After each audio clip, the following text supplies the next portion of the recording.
Okay, folks, I think we will make a start. It is my absolute pleasure to introduce our speaker this evening, who is Professor Ihsan Yilmaz, who is the research professor and the chair in Islamic Studies and Intercultural Understanding at Alfred D. King Institute for Citizenship and Globalization at Deakin University, Victoria, Australia. It is 4 a.m. I will repeat that. It is 4 a.m. where he is. So hopefully, we will not need to shout at you and saying, Ihsan, wake up. Obviously, we won't do that. You are a consummate professional who's consumed, I'm sure, some legal stimulants to keep you awake.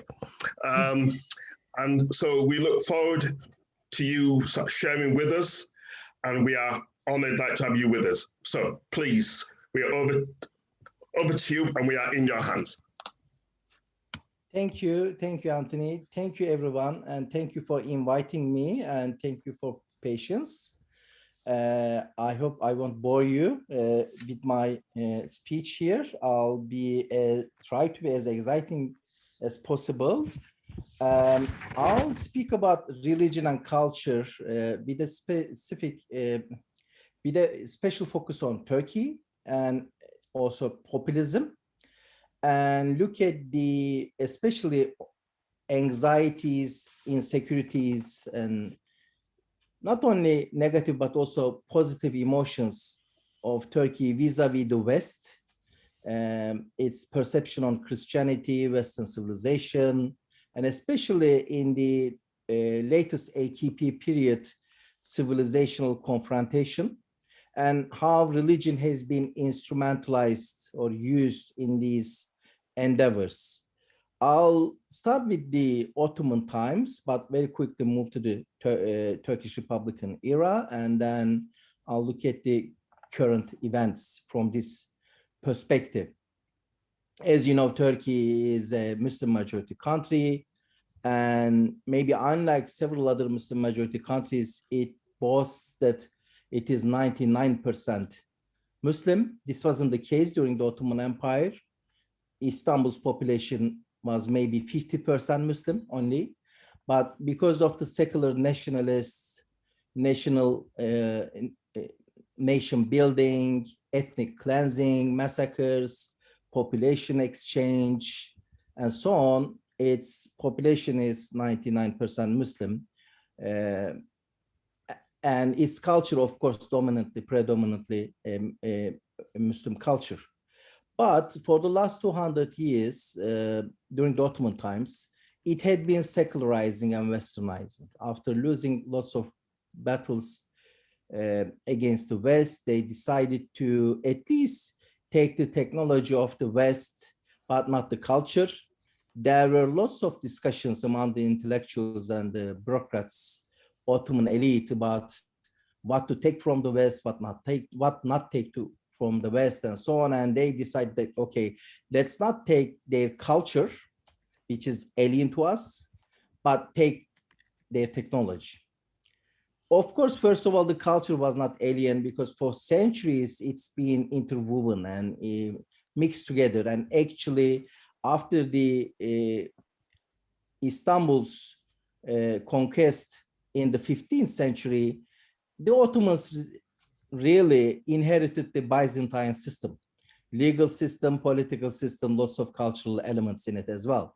But still, from the Ottoman point of view, they decided that, okay, we are not taking their culture, we'll just get the technology. But after some experimentation, they realized that this is not really possible.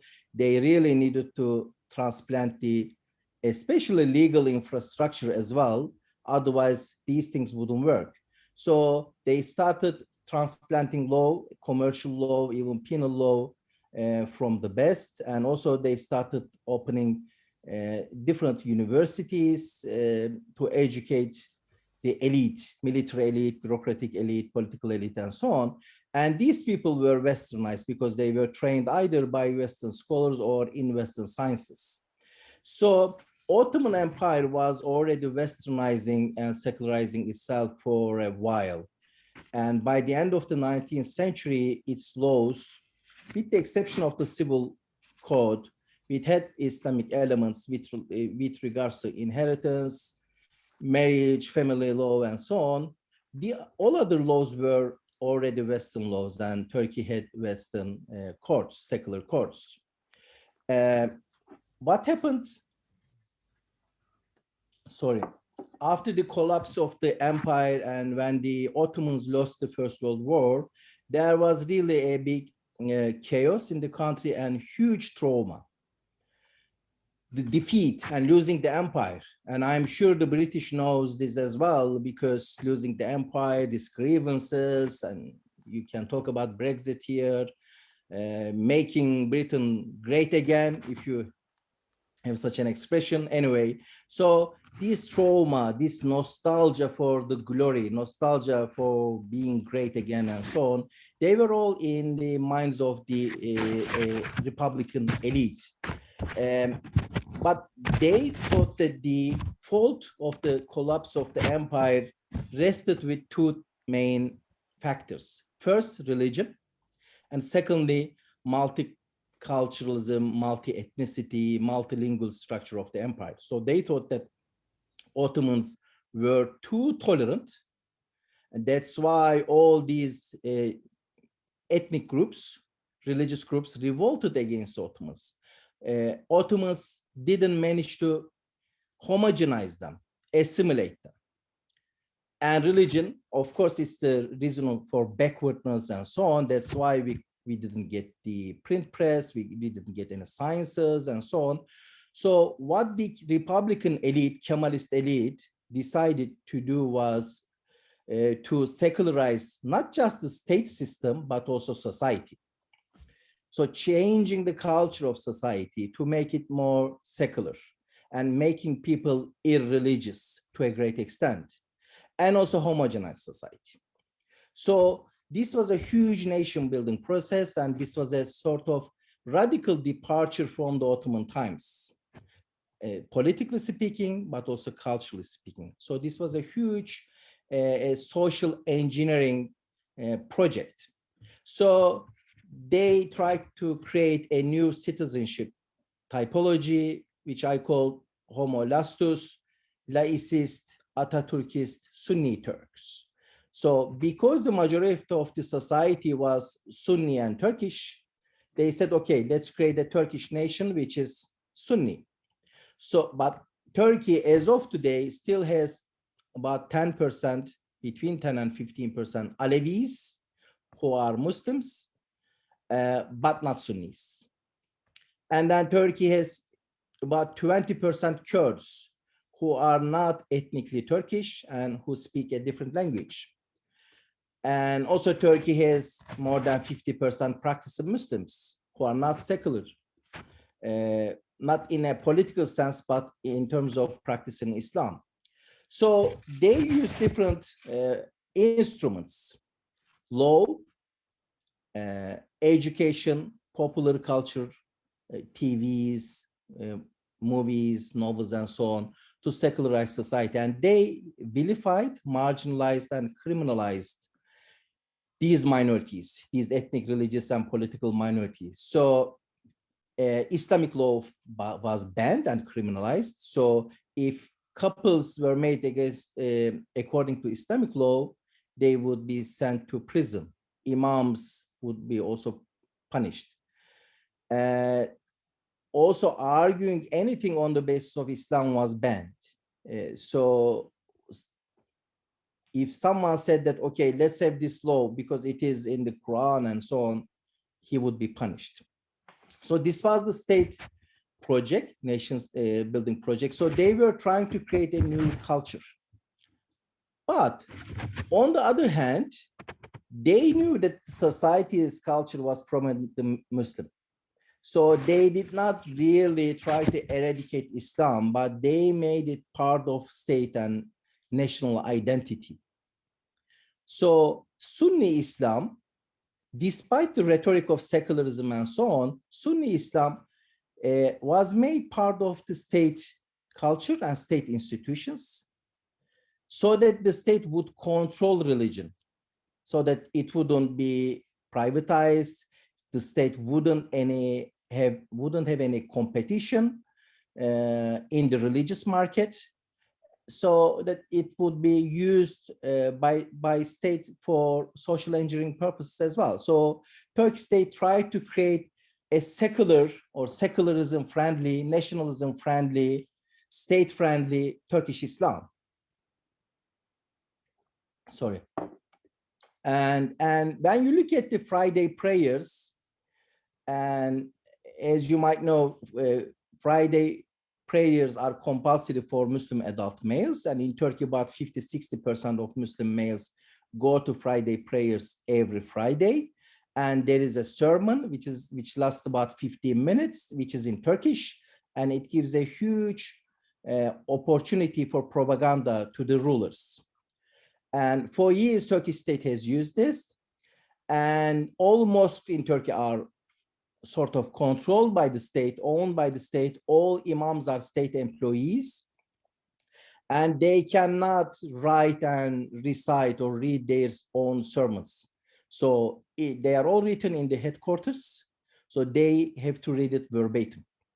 And there are lots of academic studies on the content of these sermons, and you can see that Turkish nationalism in there, militarism is there, sacrificing one's life for the nation, which is very important. So this has been always propagated. So you should go to war and just fight and get killed.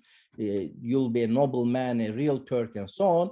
So this all has been in the Friday sermons. So on the one hand, the state has tried to secularize society, made everybody irreligious.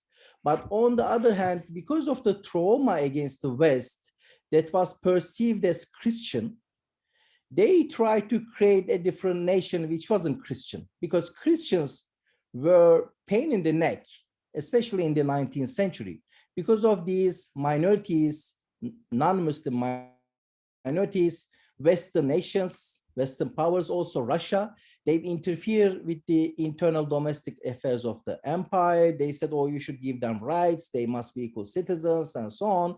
Or when there was a revolt, they were supported by the Western powers and so on. So they were very adamant that Turkey's culture would, or not culture, but maybe identity in a secular sense, would be Sunni Muslim.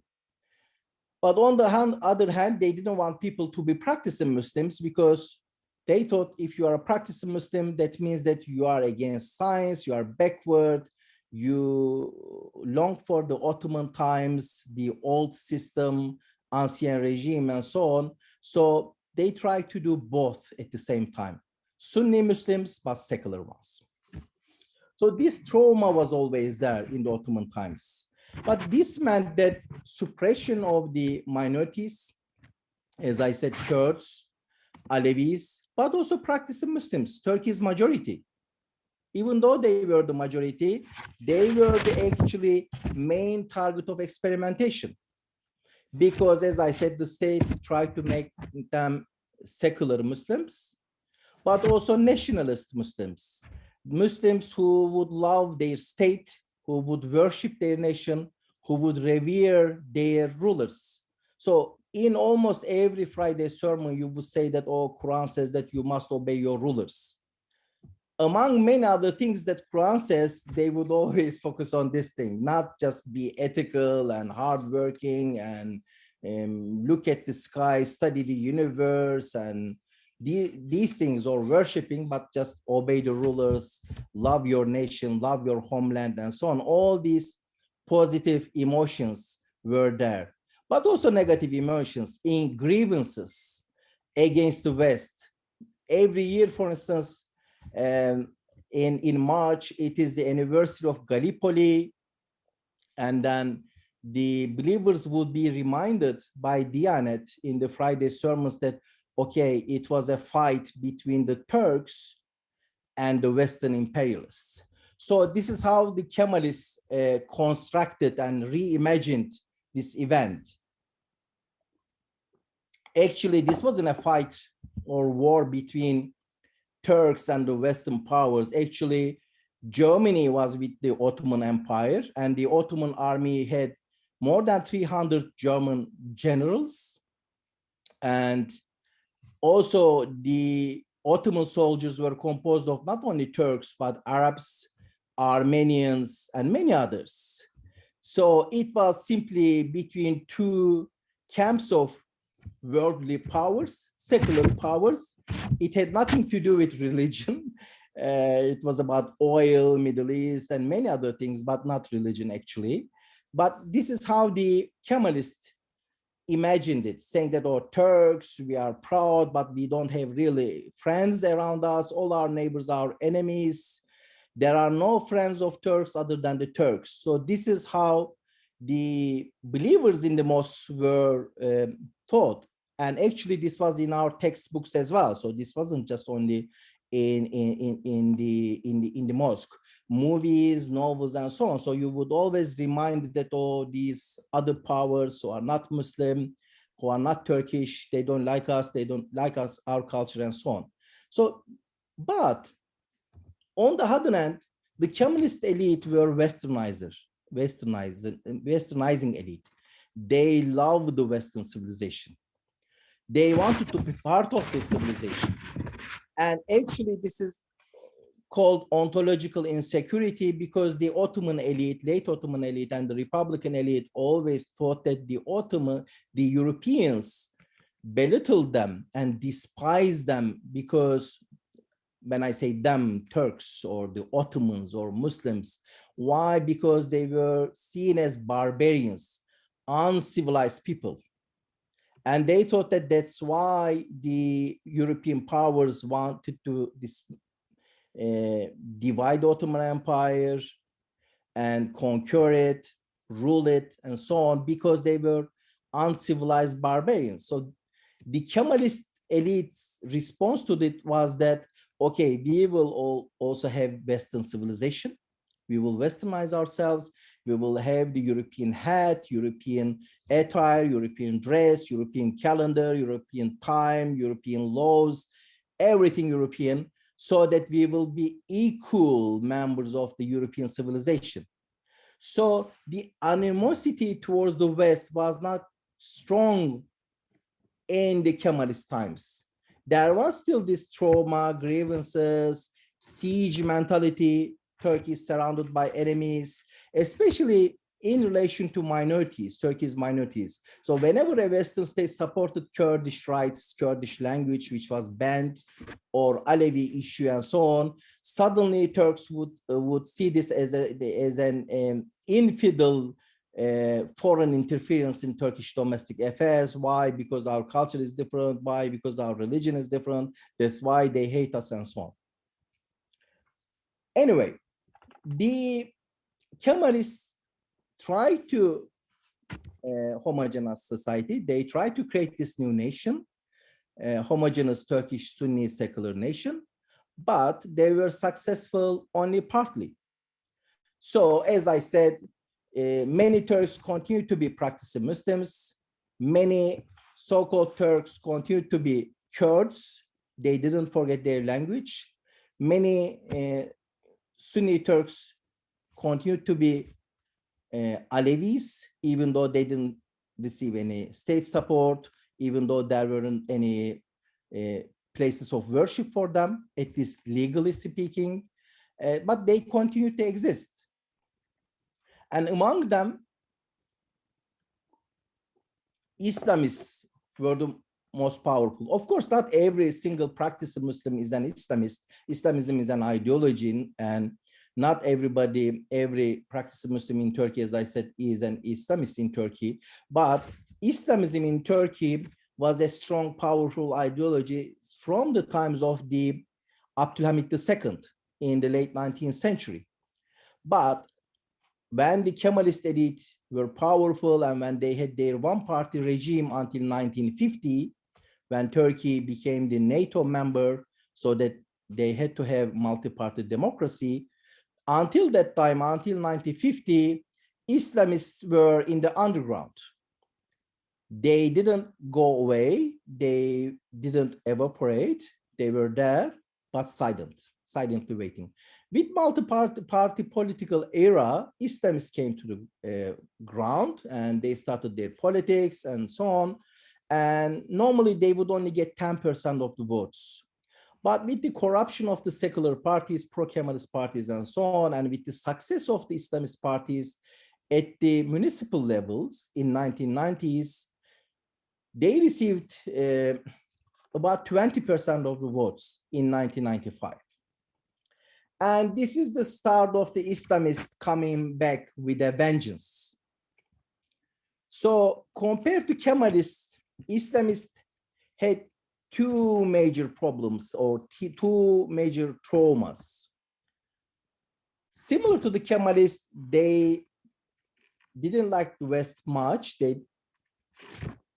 And they thought that they were the reason of the Ottoman Empire's collapse and so on, not the internal issues, not the Ottoman stagnation, the issues regarding technology and all other internal problems, but they simply wanted to blame the external powers for the collapse of the Ottoman Empire. They said, okay, it's the Christian or infidel West. That's the reason we lost our caliphate. That's the reason we lost the leadership of our Ummah. So there is a certain overlap between Kemalists and the Islamists in their perception of the West. But of course, with the Islamists, it is more radicalized.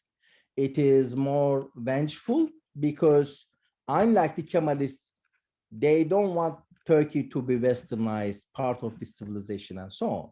They want to go back to old times, glorious times, whatever century is ago, 14, 10, depending on whom you are speaking.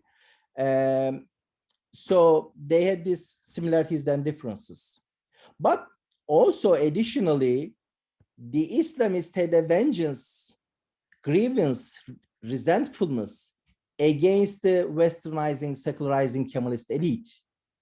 They saw them as self-colonizing people, pawns of the West, internal enemies, and so on. So their religious interpretation was like that as well. Initially, they were not powerful and the AKP, Erdogan, came to power in 2002. They were not powerful, so they had to cooperate with liberal elite in Turkey, leftists, Gülen movement, and all others who were all pro-European Union. And all these sections of society, including the European Union and many Western nations, supported the AKP because they said that, okay, we jettison our Islamism. We are no longer Islamist. We are no longer against the European Union. We will not call it Christian club anymore.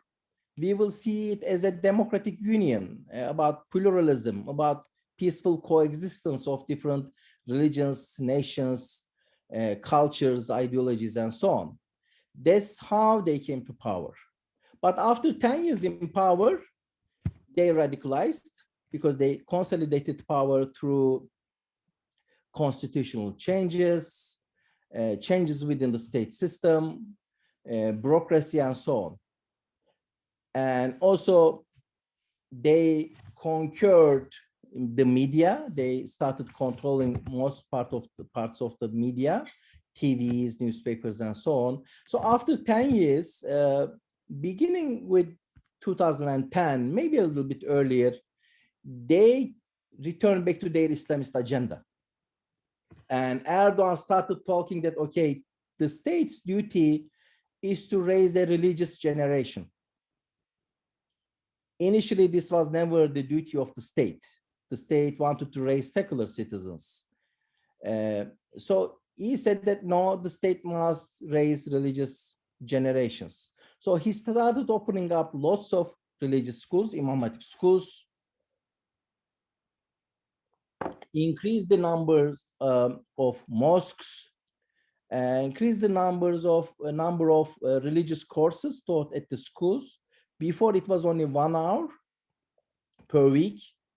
And this was made compulsory by the Kemalist military junta in 1980 against the communist threat But Erdogan increased the number of hours, decreased the philosophy classes, changed the curriculum, removed evolution, for instance, and all other things. So he started gradually changing the state structure, also the content of the state's propaganda.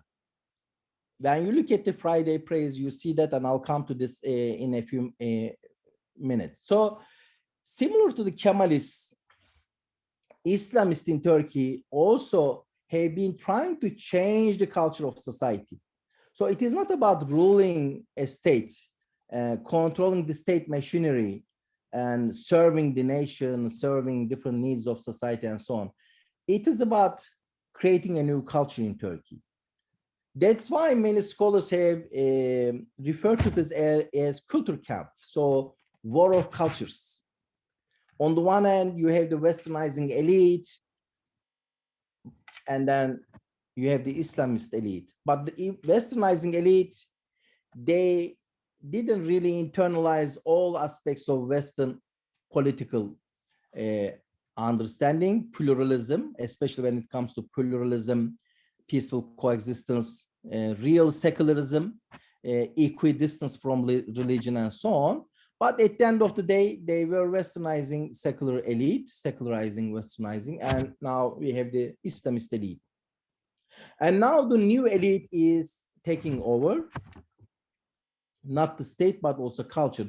And Erdogan has repeatedly complained that we've been in power for 20 years, but we haven't managed to get the cultural power, cultural hegemony. So we don't have really good movies, we don't have excellent novels. So it is still at the hands of the secular elite, whom he calls white Turks. And he always used to call himself a black Turk. So this politics of victimhood has always been there. And the Islamists call themselves as the real owners of the nation, of the country, but they've been enslaved by external elements and their pawns and so on. So that's the populism part. So they said that, look, we are the real people, we are the real representative of the nation, we represent the national will, general will, and these are foreign elements. And vote for us so that we can get rid of these alien cultural elements and their representatives.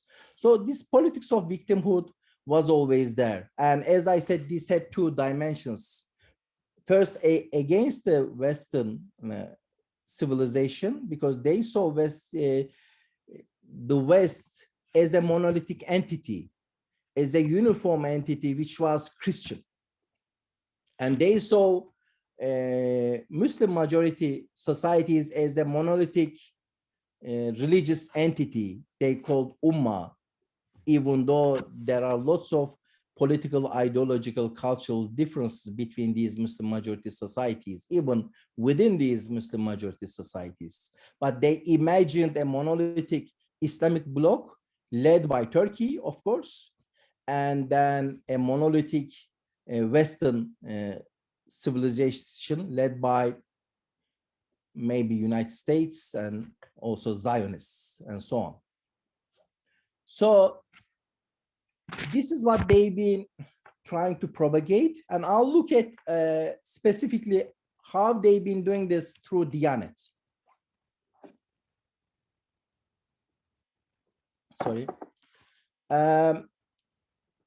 I have a new book coming from Cambridge University Press on desired, undesired, and tolerated citizens.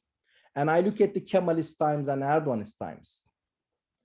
And as I said, for the Kemalists, it was the secular Sunni Turkish citizen who was the desired citizen typology, as opposed to leftist or practicing Muslim or non-Muslim or Kurdish or Alevi. And the tolerated citizens were the citizens who were created by Diyanet, who were, okay, not secular, still practicing Muslim, but who were under the influence of state's religion, state's version of Turkish Islam. the one that said, obey the rulers, just get killed for your nation, it is a good thing, and so on. So this was the Turkish version of state Islam. So these citizens were tolerated because they were not Islamists, they were not members of Sufi brotherhoods, and they worship their nation, they love their homeland, they revere the state and its rulers and so on. So even though they were practicing Muslims, not perfect citizens, not ideal, but they were tolerated.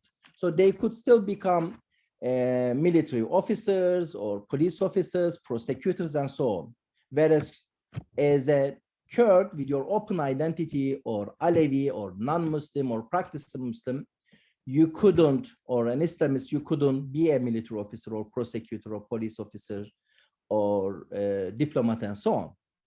This was practically banned for these minorities. With the Erdoganists, they also have their ideal citizenship type, which is the Islamist version, Erdoganist version. Ideally educated at Imam Hatip schools, who worship Erdogan, not Mustafa Kemal Atatürk, reveres Erdogan, wants to Islamize society, thinks that Turkey is the leader of the Muslim world, thinks that Turkey has been victimized and wronged by the Western powers because of its religion, its potential to lead the Muslim world, and so on. And they are not happy with Alevis because they are not Sunnis. They are not happy with non-Muslims, especially Jews. We have tiny little minority, less than 20,000, but still they are a target, at least rhetorical target, not physical targets, but a rhetorical target, which is very juicy for the Islamist media, for the Islamist movies and so on. So you will always have these Zionists and so on helping Western powers to colonize Turkey again. All this victimhood rhetoric, and then you have the, of course, the ruler, the Sultan, the Caliph, Erdogan, who saves, or who is trying to save Turkey from these internal and external enemies. Anyway, so these are the citizenship constructions of these two ideologies. Similar to Kemalist times, Erdoganists also are using mosques and Friday sermons for this purpose, trying to change Turkey's culture, Turkey's religious culture. So as opposed to national Islam, nationalized, Turkish nationalism friendly, secularism friendly, to a certain extent, you could even say democracy friendly Islam, that wasn't really hostile, apprehensive towards the Western civilization. This was a sort of non-issue during the Kemalist times. Yes, at the anniversaries of Gallipoli and so on, there would be this mention of imperialists and so on, but this wasn't really constructed as a sort of Western civilization versus Islamic civilization. They would just say imperialist and so on, and in passing.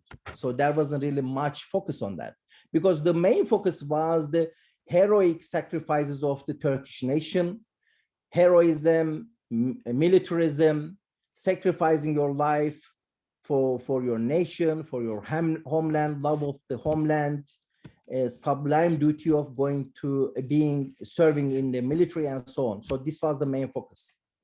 With the Islamist sermons, I looked at the last 20 years, every Friday sermons for the last 20 years. First decade, because the AKP was still a sort of pro-European Union, and it wasn't powerful, it wasn't Islamist, sermons during the first decade of the, AKP era, they are similar to the Kemalist times. Love your nation, love your homeland, state is good, you should obey your rulers, go to war and get killed. This is good for you, your family, and your neighbors and so on. So these were the main themes. But in the second part, in the last decade, there is an incremental shift towards Islamism. So now you see that West appears a lot in an antagonistic way. So they are the enemies. They try to divide Turkey all the time. They meddle in the internal affairs of Turkey during the Gezi Park events and all other things. They support the Gülenists. They support Kurds and Alevis. So wherever Turkey or whenever Turkey tries to be powerful again, resembling the Ottoman Empire, the West is there against this and so on. And I'll just give one example on Gallipoli. So similar to old times, Gallipoli is also commemorated every year in March in the Friday sermons. Sorry. So as I said, in the Kemalist times until 2010, it was constructed as Turks versus imperialists. Now it is constructed as Muslims versus Christians. It's the same war, it's the same history, it's the same event, but you see that non-Muslim elements, soldiers in the Ottoman army, they are forgotten, erased from history. Nobody remembers Armenians and all others, non-Muslims who serve in the military.